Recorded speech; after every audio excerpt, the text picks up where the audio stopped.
Hey everyone, welcome back to the channel. Today's video is one I've been wanting to make for a really long time, because this is literally the topic that changed my entire relationship with fitness. We're talking about skinny fat. What it actually is, why it happens, why it's so frustrating to deal with, and most importantly, the exact approach I use to fix it. Now, I want to be upfront with you right from the start. This is not I did this one weird trick and woke up shredded video. What I'm going to share with you today is science-backed, sustainable, and practical.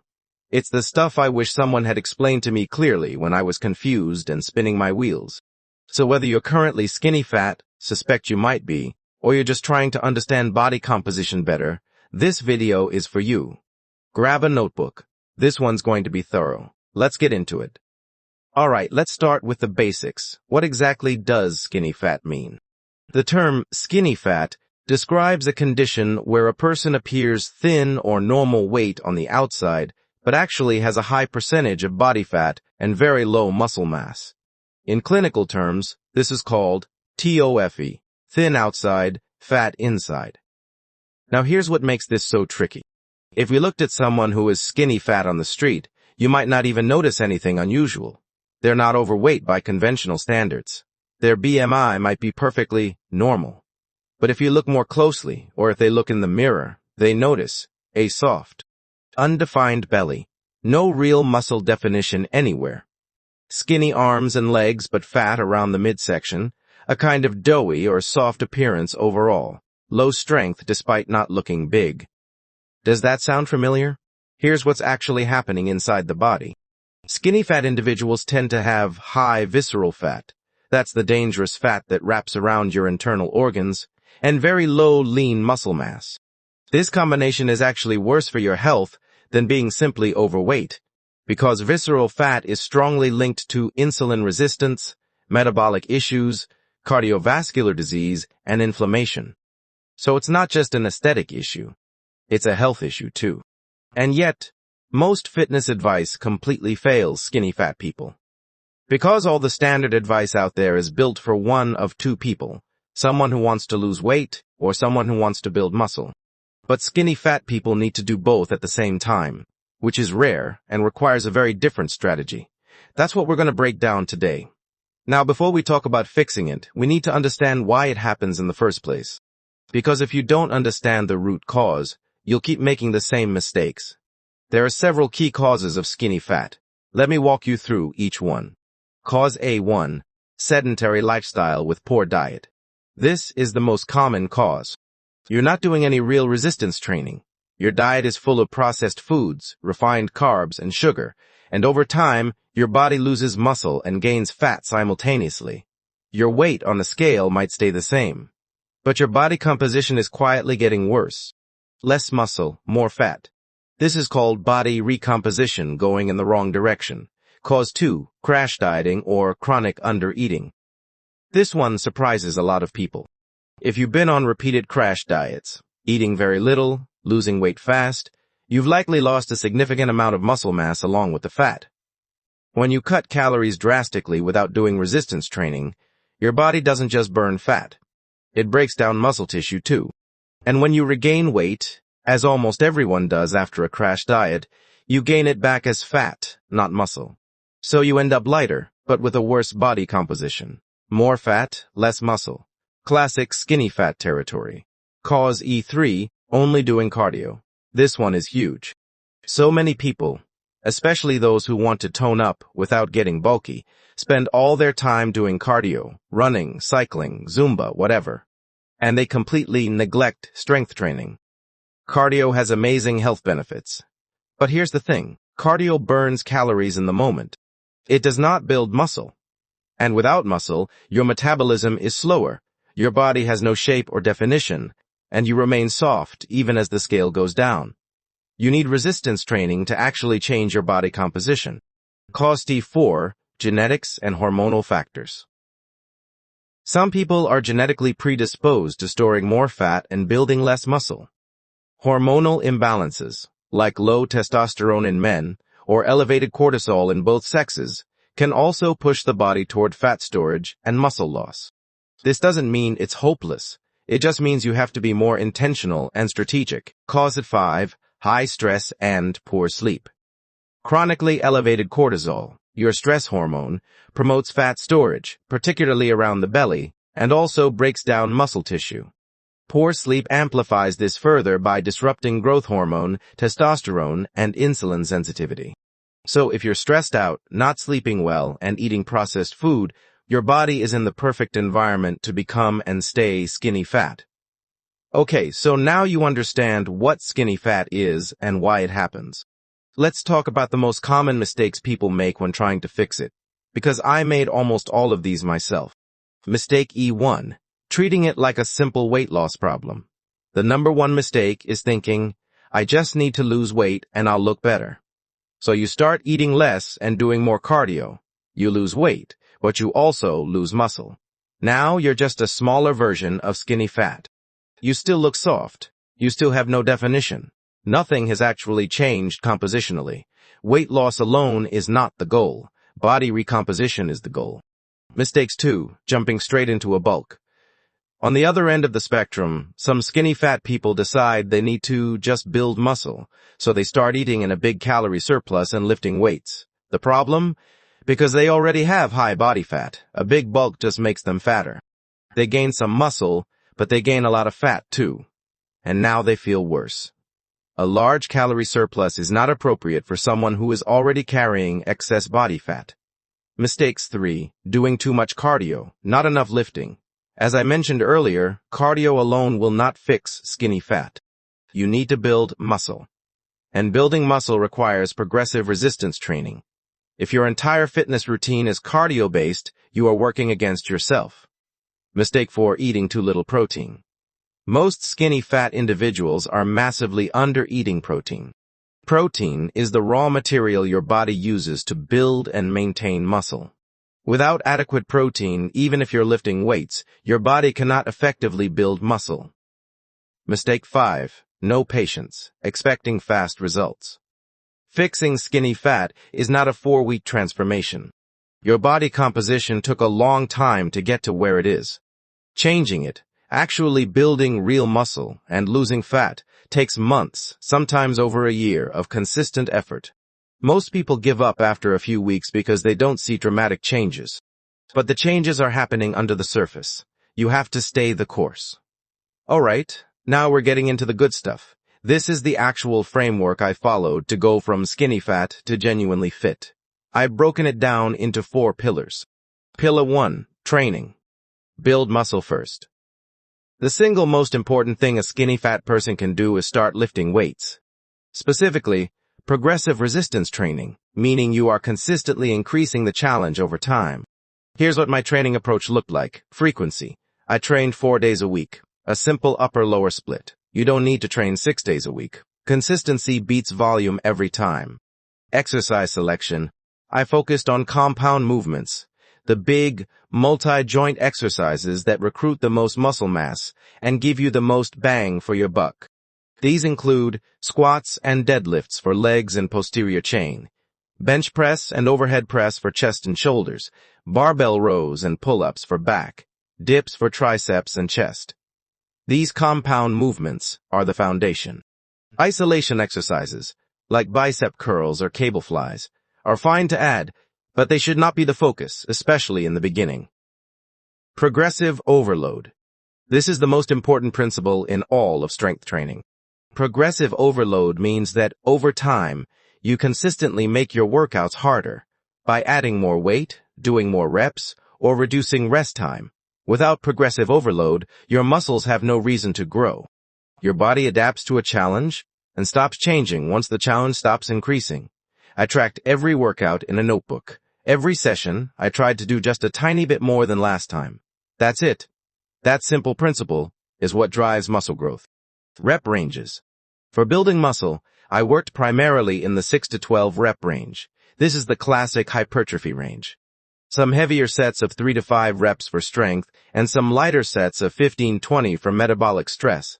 But the core of my training was 3 to 4 sets of 8 to 10 reps on key movements. What about cardio? I did not eliminate cardio, but I scaled it back significantly and made it secondary to my lifting. I did 2 to 3 sessions of moderate cardio per week. 30-minute walks, light cycling. Nothing that would interfere with muscle recovery. Cardio is great for heart health and can help with fat loss, but it should not dominate your training when you're trying to build muscle as a skinny fat person. Pillar 2. Nutrition.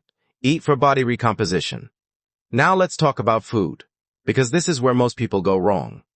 The nutrition strategy for skinny fat is nuanced. You don't want to be in a big calorie surplus, you'll get fatter.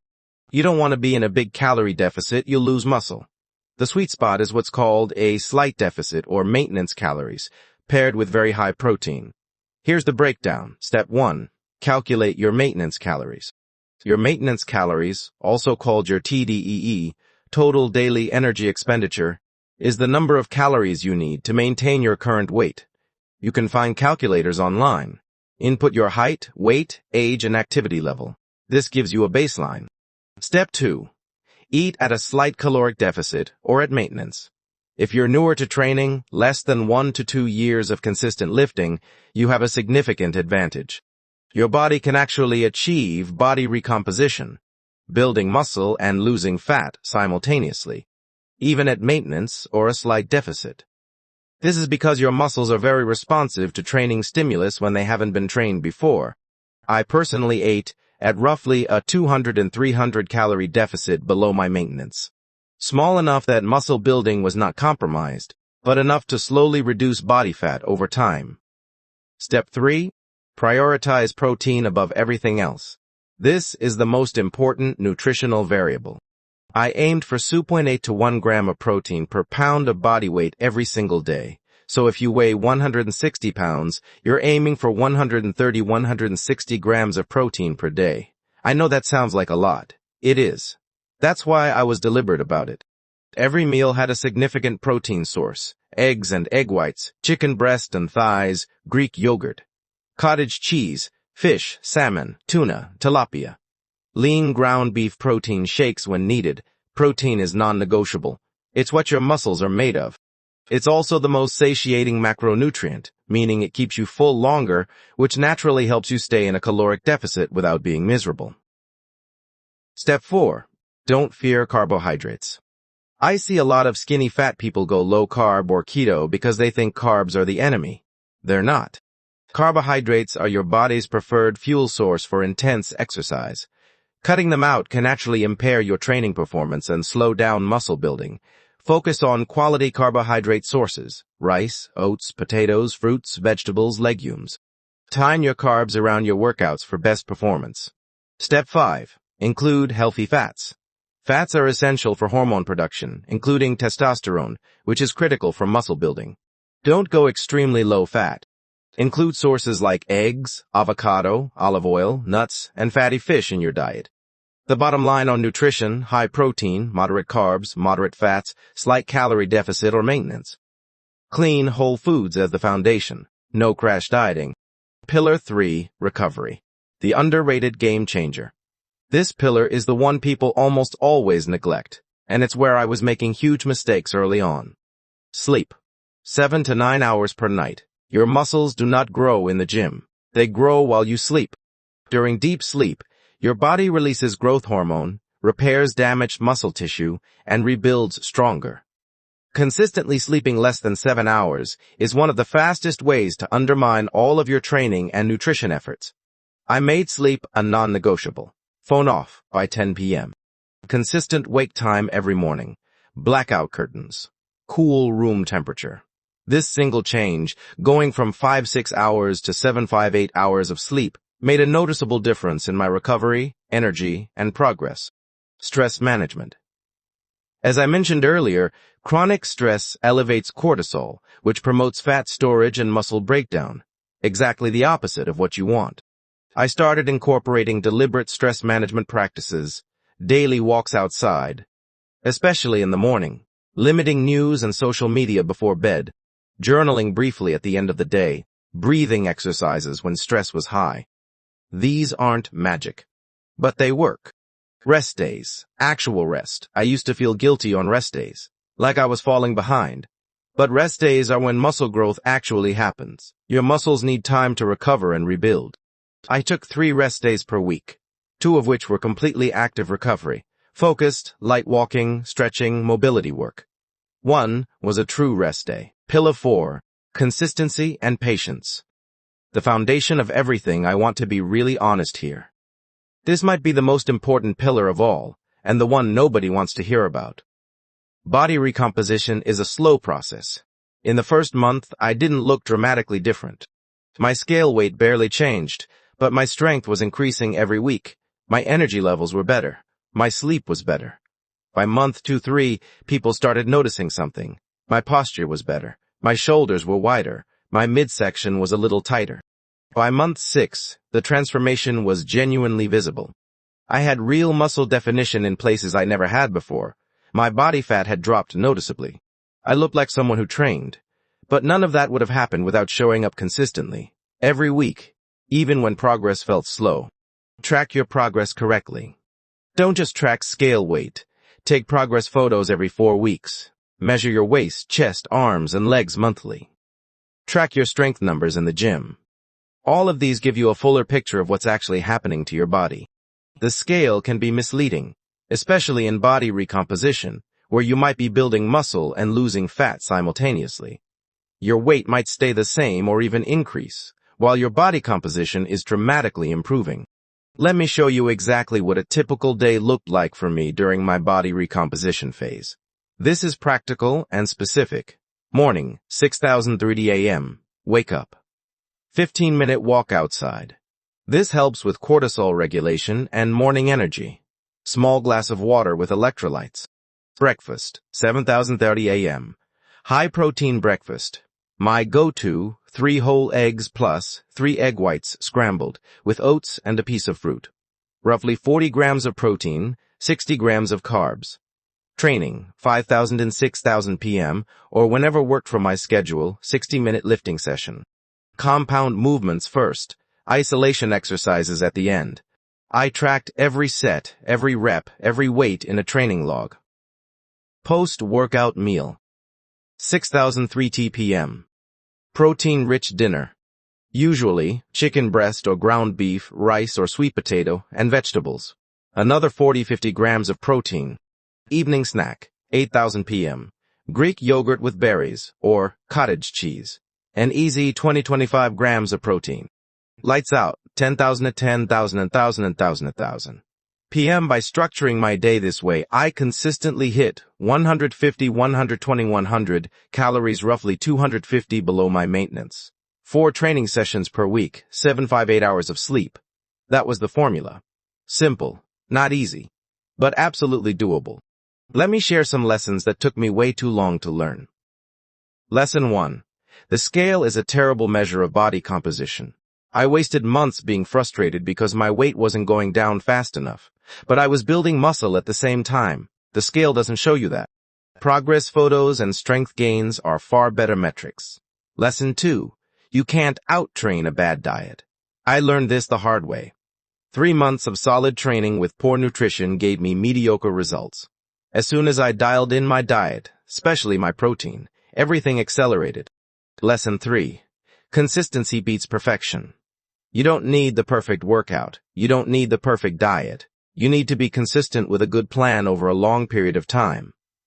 Showing up 80% perfectly for 12 months will beat showing up 100% perfectly for 4 weeks and then quitting. Lesson 4. Muscle building takes time, real time. Natural muscle building is slow. We're talking roughly 1 to 2 pounds of muscle per month under ideal conditions for a beginner, and less than that as you advance. Don't get discouraged. Trust the process. Lesson 5. Your environment matters. Set up your environment for success. Meal prep on Sundays. Have protein-rich food stocked. Sleep in a dark, cool room. Remove friction from the habits you want to build, and add friction to the ones you want to quit. Lesson 6. Avoid comparison. Social media is full of people who have been training for 5 to 10 years, have great genetics, and sometimes aren't being fully transparent about everything they're doing. Comparing your early progress to their peak result is a recipe for discouragement. Run your own race. Let me quickly answer some common questions I get on this topic. Questions 1. Should I bulk or cut first if I'm skinny fat? Neither. Not in the traditional sense. Eat at maintenance or a very slight deficit. Train hard. Eat high protein. Body recomposition is your goal, not a dramatic bulk or cut. Questions. 2. How long will it take? To see noticeable changes, 3-6 months. To achieve a genuinely lean and muscular physique, 12-24 months of consistent work. Don't let that discourage you. The time is going to pass anyway. Questions. 3. Do I need supplements? You do not need supplements. But a few can be helpful. Whey protein powder, convenient protein source, creatine monohydrate, proven to increase strength and muscle mass, and vitamin D if you're deficient. That's it. Don't overthink supplements. Questions. What if I'm a woman? Does this apply to me? Absolutely. Women can and should do resistance training. The fear of getting bulky is a myth. Women do not have enough testosterone to build large amounts of muscle without extraordinary effort. What resistance training will do for a woman who is skinny fat is build beautiful shape, definition, and metabolic health. Questions. 4. Can I do this at home? Yes, especially in the beginning. Bodyweight exercises, resistance bands, and dumbbells can get you very far as a beginner. But access to a gym with barbells and a full rack is ideal for long-term progressive overload. All right, let's bring it all together. Skinny fat is a body composition problem. It requires a body composition solution, not just weight loss, not just cardio. Real structured resistance training, high-protein nutrition, proper sleep and recovery, and consistent patience over time. The 4 pillars are simple. Train, lift weights, focus on compound movements, progressive overload. Eat high-protein, slight caloric deficit. Quality whole foods. Recover, sleep. 7 to 9 hours manage stress. Take rest days seriously. Stay consistent. Trust the process track. The right metrics, don't quit. If you found this video helpful, please hit that like button. It genuinely helps this channel grow. Subscribe if you're new, because I put out content like this regularly. And if you have questions, drop them in the comments below. I read every single one. I'll see you in the next one. Take care.